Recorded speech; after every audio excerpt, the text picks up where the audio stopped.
은혜 받을 하나님의 말씀은 고린도전서 11장 23절에서부터 27절까지 말씀입니다. 고린도전서 11장 23절에서 27절까지 말씀. 우리 한 절씩 우리 교독하도록 하겠습니다. 제가 먼저 23절 읽습니다. 내가 너희에게 전한 것은 주께 받은 것이니 곧 주 예수께서 잡히시던 밤에 떡을 가지사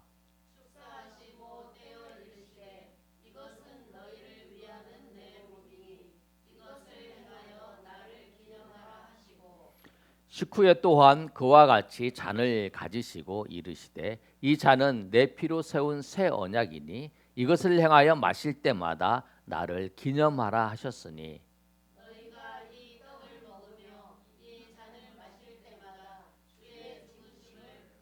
오실 때까지 전하는 것이니. 아멘.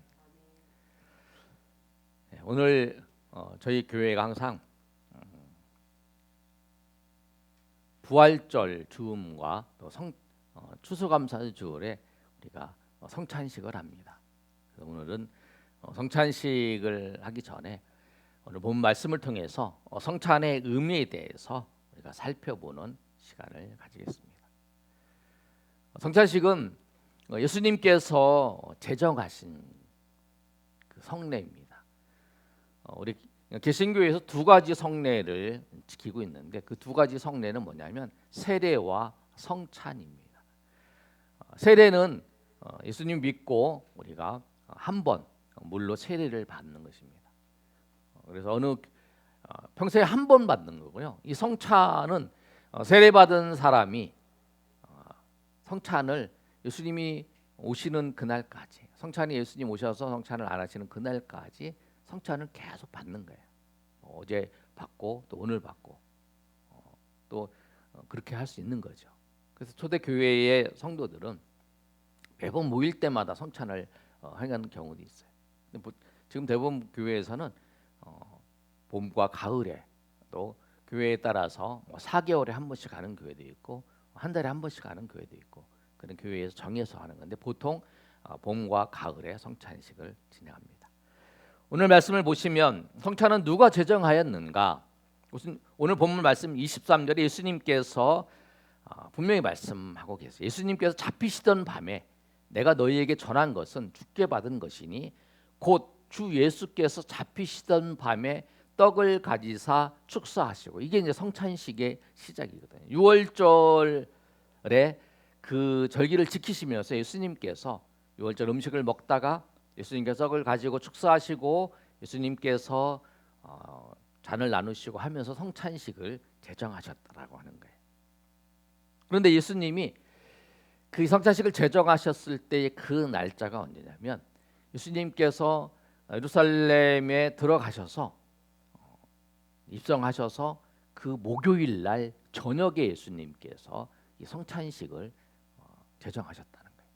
근데 예수님이 십자가에 죽으신 날은 언제냐면 금요일 날에 예수님이 십자가에 죽으셨어요. 그러니까 예수님이 십자가에서 죽기 전날 밤에 예수님께서 제정을 하신 거예요. 그래서 오늘 본문의 23절에도 내가 너희에게 전한 것은 주께 받은 것이니 곧 주 예수께서 잡히시던 밤이라는 거예요. 목요일을 말씀하는 거죠. 그날에 예수님께서 떡을 가지사 하신 거라는 거예요. 그럼 성찬은 어떻게 진행을 하는가?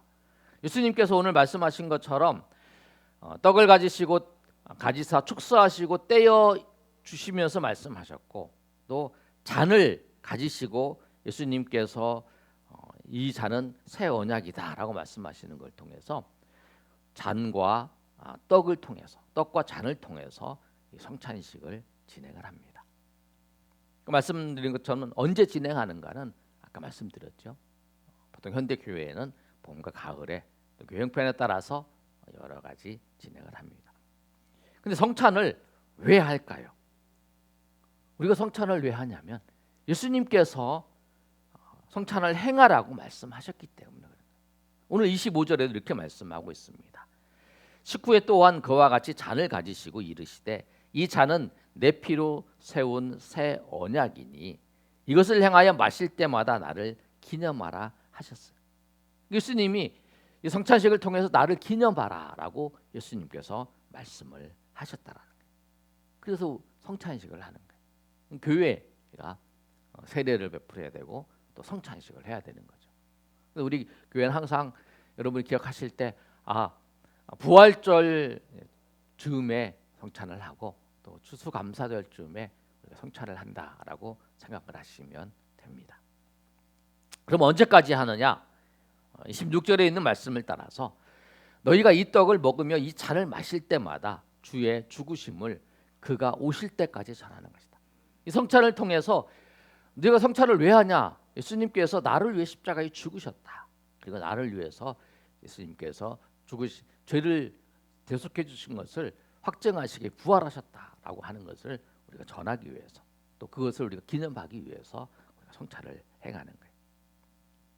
성찬을 행해서 얻는 우리에게 유익이 있다는 거예요. 그런데 그 유익은 뭐냐면 이 예수님께서 나의 구주이신 것, 예수님께서 나를 위해 죽으시고 부활하셨다는 것, 그리고 내가 예수님의 피를 마심으로 예수님의 몸이 되었다라고 하는 사실, 그 사실을 성찬을 통해서 우리가 더 확실하게 영적으로 경험할 수 있다. 그리고 또 이 성찬을 통해서 우리가 하나님께 감사하면서 순종하면서 살겠다, 내가 그렇게 살겠노라고 우리가 결단하며 나아갈 수 있도록, 그리고 우리를 더 믿음이 더 강건하게, 믿음을 더 강하게 하나님이 붙잡아 주시는 그 은혜가 있더라는 거예요. 그리고 성도들끼리에는 우리가 하나님의 백성으로서 예수님의 피로 말미암아 우리가 형제 자매가 되었다, 우리가 서로 가족이 되었다, 이 권속이라는 말 쓰잖아요. 우리 가족이 되었다는 거예요. 예수님 안에서. 그래서 우리가 예수 가족이라는 말을 표현하잖아요. 어떤 교회에서는 예수님 가족이나 우리가 영가족이라고 표현하더라고. 왜냐하면 우리는 예수님 안에서 가족이 되어서 이건 영원한 가족이다. 그래서 영가족이라는 표현을 쓰더라. 그 말이 맞죠. 예수님 안에서 영원한 가족이 됐다는 거예요. 오늘 성찬제 갈 때에 떡과 잔을 나누는데 떡과 잔의 의미에 대해서 우리가 오늘 본문 말씀을 통해서 살펴보도록 하겠습니다. 떡은 예수님의 몸을 의미합니다. 24절 오늘 말씀 우리 다 같이 한번 읽어볼까요? 24절 말씀입니다. 시작. 축사하시고 떼어 이르시되 이것은 너희를 위하는 내 몸이니 이것을 행하여 나를 기념하라. 아멘. 떡은 무엇을 의미하냐면 예수님의 몸을 의미하는 거예요. 예수님께서 나의 죄를 위하여 대신해서 십자가에서 죽으셨다라고 하는 거예요. 너희를 위하는 내 몸이다. 그러잖아요. 예수님께서 그 말씀하시다. 너희를 위하는 내 몸이니. 예수님께서 우리들을 위해서 십자가에서 죽으시는 거죠. 내가 죽어야 되는데, 내가 죄 때문에 죽어야 되는데 나 대신 예수님께서 죽으셨다라고 하는 거예요. 그것이 대속이라는 단어를 쓰잖아요. 대신 십자가에서 죽었다라는 거예요. 나를 대신해서 예수님께서 죽었다라고 하는 사실을 말씀하고 있는 거예요. 여러분, 우리가 십자가를 볼 때에 무슨 생각을 하냐면 예수님께서 나를 위해서 저 십자가에 죽으셨구나. 나를 위해 십자가에 죽으셨구나. 내가 죽어야 되는데, 내가 죽어서 영원한 심판에 놓여야 되는데, 나를 위해서, 나의 죄를 대속하기 위해서 예수님께서 죽으셨다라고 하는 것을 기억해야 된다. 그리고 십자가를 볼 때마다 교회가 있다, 저기가 교회인가 보다 하는 생각도 하지만, 또 하나 우리가 먼저 드려야 할 생각은 예수님께서 나를 위해 십자가에서 나를 대신해서 나를 구원하시기 위해서 죽었다라고 하는 것을 제일 먼저 생각을 해야 된다는 거예요. 예수님 생각하면 그 생각을 먼저 하시다. 그래서 우리가 성찬식에서 떡을 대할 때에 나를 위하여 몸을 찢으신 그 예수님을 생각하시길 바랍니다. 나를 위해서 십자가에서 자기 몸을 버리신 예수님으로 인하여 내가 영원한 지옥의 심판에서 벗어나게 되었다는 것, 내 영원한 지옥의 심판에서 벗어나게 되었다라고 하는 사실을 우리가 떡을 대할 때에 우리가 그 사실을 기억하시고 또 주님께서 그런 확신과 믿음을 여러분에게 베풀어 주실 줄 믿습니다.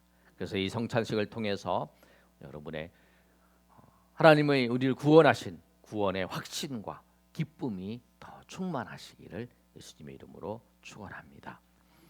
성찬식을 할 때에 떡을 대하는 것뿐만 아니라 우리가 잔을 우리가 대합니다.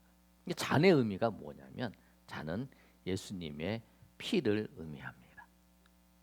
오늘 이 말씀을 보시면 25절에도 예수님께서 말씀하셨습니다. 우리 25절 말씀 한번 읽어볼까요? 자, 시작. 식후에 또한 그와 같이 잔을 가지시고 이르시되 이 잔은 내 피로 세운 새 언약이니 이것을 행하여 마실 때마다 나를 기념하라 하셨습니다. 예수님의 피를 통해서 새 언약을 예수님께서 세우셨다라고 하는 거예요. 새 언약은 구약에 있어서의 그 율법을 통해서는 구원을 받을 수 없잖아요. 그 예수님의 피로만이 구원을 받는 거죠. 예수님의 피로만이 우리를 죄에서 사하시는 그 은혜가 있다라는 거죠. 그리고 또 하나 그 피로 세운 언약은 그 언약이 변하지 않고 확실하다고 하는 것을 말씀하고 있어요. 구약의 옛 언약은 짐승의 피로 세운 언약이기 때문에 한계가 있어요. 일시적인 거잖아요. 구약의 그 짐승의 피를 통해서 하나님께서 그 제사를 지낼 때에 그 죄를 우리 사해 주는 것도 뭐냐면 그 짐승의 피가 그 우리 죄를 사한 것이 아니라 예수님이 나중에 십자가에서 죽으신 것을 인정하고 하나님께서 우리 죄를 사해 주신 거죠. 그 구약이나 신약이나 다 구원을 받고 죄 사함을 받는 것은 오직 예수 그리스도의 피로만 구원을 받는다는 거예요. 이 사실을 오늘 예수님께서 분명히 말씀을 하시는 거다. 그리고 예수님이 피로 세우신 이 언약은 영원한 언약이라는 거예요.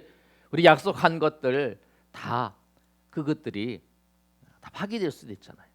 그런데 예수님이 세우신 이 언약은 영원하고 파기되지도 않는 거라는 거예요.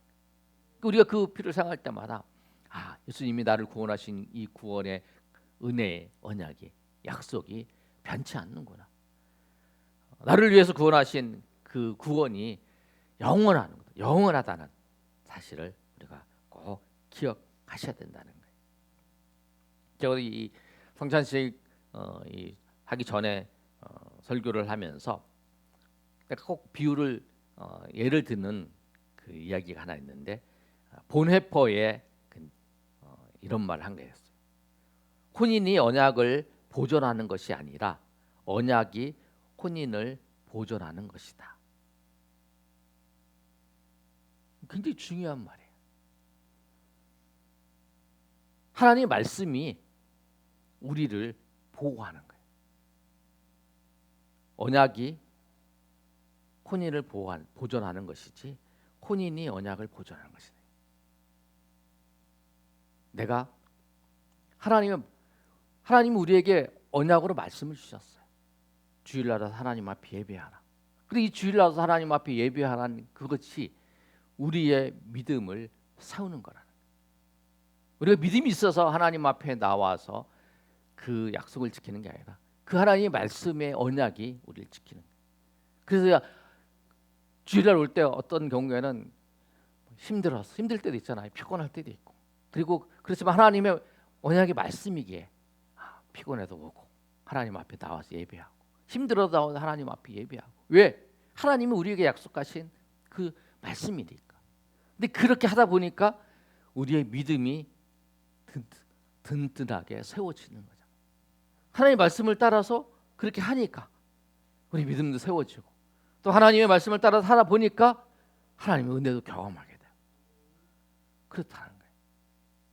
그래서 예수님께서 이 피를 통해서 예수님의 언약이 영원하다라고 하는 사실을 우리가 보여준다는 거예요. 여러분이 잔을 대할 때 맞아, 이 피를 통해서 예수님이 나를 구원하셨지. 그리고 이 구원하신 이 구원은 영원한 것이지 라고 우리가 꼭 기억하시길 바랍니다.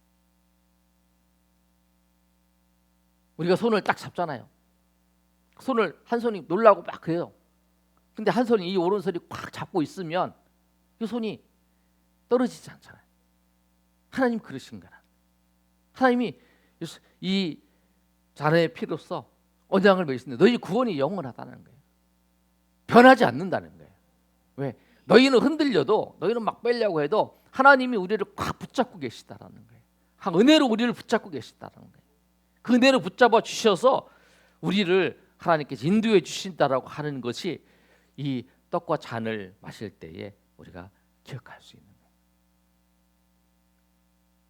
여러분, 그 떡과 잔을 대할 때에 예수님 몸을 생각하시고, 잔을 대할 때에 예수님의 그 피를, 잔을 대할 때 예수님의 피를 우리가 생각하시며 주님 앞에 나아가시기를 소망합니다.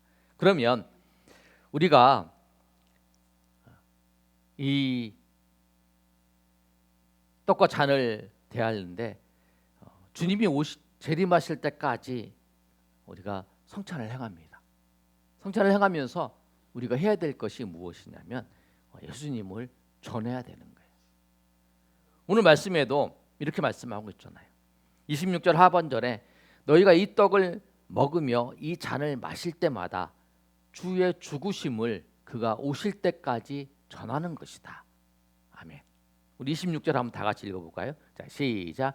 너희가 이 떡을 먹으며 이 잔을 마실 때마다 주의 죽으심을 그가 오실 때까지 전하는 것이. 이렇게 전할 때에 입술로도 전해야죠. 우리가 행동으로 전해요. 우리가 성찬식 하는 걸 통해서도 예수님이 죽으심을 전하는 거잖아요. 나도 교회 가니까 교회에서 막 성찬식을 하는데 그거 왜 하는 거냐 물어보잖아요. 주의 죽으심을 입으로 전하는 거죠. 입술로 전해야 그걸 듣는 거죠. 입술로 전할 뿐만 아니라 삶으로도 전해야죠. 우리 행실을 통해서 하나님께 영광을 돌리라고 마태복음 5장 16절에 말씀하고 있잖아요. 행실을 통해서 또 입술을 통해서 우리가 전해야 돼요. 전해야 알잖아요. 우리가 잘 아는 로마서 10장 17절의 말씀에 그러잖아요. 그러므로 믿음은 들음에서 나며 들음은 그리스도의 말씀으로 말미암느니라. 전하는 사람이 있어야 듣는 거죠. 그래서 전해야 되는 거죠. 예수님을 믿으라고 전해야 돼요. 예수님 누구신가를 전해야 돼요. 로마서 10장 14절의 말씀에도 전하는 자가 있어야 들을 수 있다고 말씀하잖아요. 14절 한번 읽어볼까요? 자, 시작. 그런즉 그들이 믿지 아니하는 이를 어찌 부르리요? 듣지도 못한 이를 어찌 믿으리요? 전파하는 자가 없이. 그렇습니다, 여러분. 전해야 아는 거죠. 여러분, 떡과 잔을 대할 때마다 주의 몸을, 주의 피를 생각하시고 또 이 피를 흘리신 이유가 나를 구원하시기 위해서, 구원받은 이 구원이 변하지 않는다는 사실, 영원하다는 사실을 기억하시고 그 이 기쁨을 우리가 우리의 행실로 또 우리의 입술로 전하시면서 우리가 주님이 오시는 그날까지 우리가 하나님의 은혜 가운데 살아가시는 저희 여러분이 되시기를 예수님의 이름으로 축원합니다.